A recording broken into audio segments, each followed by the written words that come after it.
जी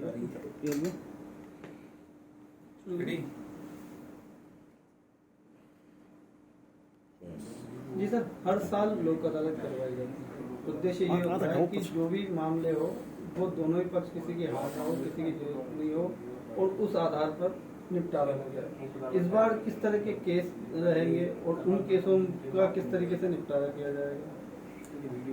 देखिए, नालसा के नेतृत्व में ऑनरेबल जस्टिस पंकज भंडारी साहब, जो हमारे एग्जीक्यूटिव चेयरमैन हैं, उनके निर्देशन में ये तृतीय राष्ट्रीय लोक अदालत का हम आज शुभारंभ किया है आप लोगों की प्रेजेंस में। इसमें सभी पक्षकारान जो हैं वो न्यायालय में उपस्थित होकर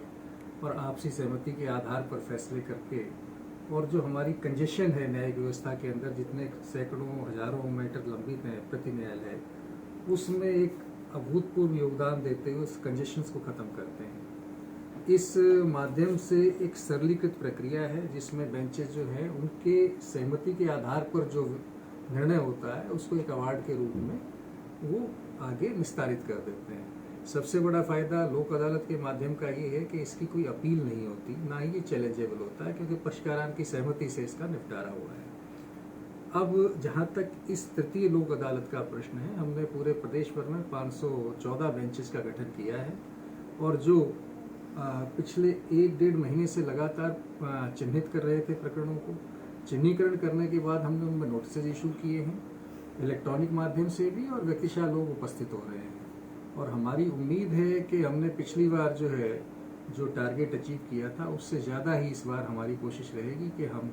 लोक अदालत के माध्यम से अधिक विस्तार कर पाए। इसके अतिरिक्त इसमें रेवेन्यू मैटर्स के लिए भी हमने सरकार से निवेदन किया था। राजस्थान सरकार का पूर्व में भी बहुत अभूतपूर्व योगदान रहा है इसमें। रेवेन्यू कोर्ट्स की बेंचेस गठित की जाती हैं। ऐसे रेवेन्यू के प्रकरण, उसमें राजस्थान विधिक सेवा प्राधिकरण अपना योगदान देते हुए एक प्लेटफॉर्म उपलब्ध कराता है कि ऐसे वंचित वर्ग के लोग, ऐसे ग्रामीण परिवेश के लोग जिनको अधिवक्ता की सुविधा भी उपलब्ध नहीं है, जो कि उतने लिटरेरी भी नहीं हैं, जिनको कार्यालयों का भी पता नहीं है, वो वहाँ पहुँचते हैं। हमारे सेक्रेटरी महोदय, हमारे पैरालीगल वॉलंटियर्स जो हैं, वो उनके तमाम तरह के ऐसे छोटे प्रकरण जो कि अंततः बड़ा विकराल रूप धारण करके न्यायालयों की ओर अग्रसर हो रहे थे, उनको वहीं की वहीं निस्तारित कर दिया जाता है। तो ये भी एक बड़ा लाखों की संख्या में निस्तारण होता है हमारा, जिससे कि जो आपकी मूल न्यायिक व्यवस्था है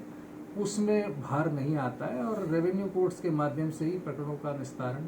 या गवर्नमेंट के लेवल पे जहाँ एग्जीक्यूटिव अथॉरिटीज़ ने उनका निस्तारण करना था, उनको हम चिन्हीकरण करके उनके संज्ञान में लेके आते हैं कि देखिए, यहाँ पर अगर हम जनता को उनके मूलभूत अधिकारों से जो भी अधिकार प्रदत्त हैं उनका सरलीकरण करके, और उनके जो अधिकार हम और जो सरलता से जो उनके पत्र और जो सर्टिफिकेट या कोई अन्य तरह के प्रमाण पत्र वगैरह दिए जा सकते हैं वो दे देते हैं, तो ये लोग ना तो ऑनरेबल हाईकोर्ट की तरफ रिट के माध्यम से जाएंगे, ना ही ये न्यायालयों में किसी और सिविल वाद की तरफ जाएंगे। तो एक तरह से हर स्तर के ऊपर पूरे प्रदेश भर में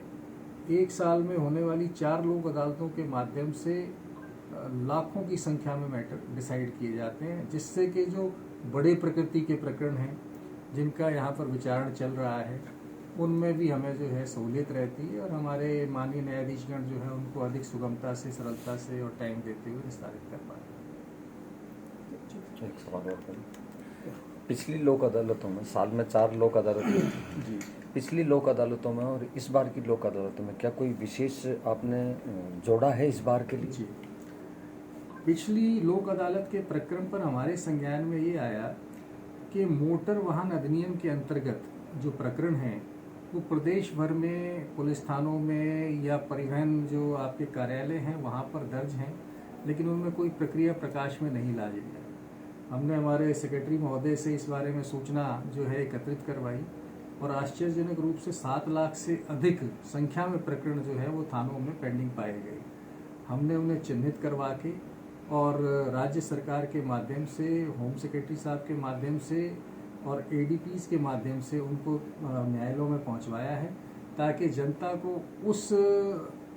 वातावरण से हम बाहर लाएं जिसमें वो किसी तरह से संशय में है कि मेरा चालान हो गया था, इसकी कहाँ भुगतान किया जाना है, कैसा होगा। और 7 लाख में से हमारी अधिक से अधिक कोशिश रहेगी, ह्यूमन एफिशिएंसी की संभावना रहती है। उनमें से लगभग हमारी उम्मीद है कि हम 1/3 प्रकरण तो इसी लोक अदालत में समाप्त करें और जो शेष रह जाएंगे वो अगली लोक अदालत में समाप्त करें।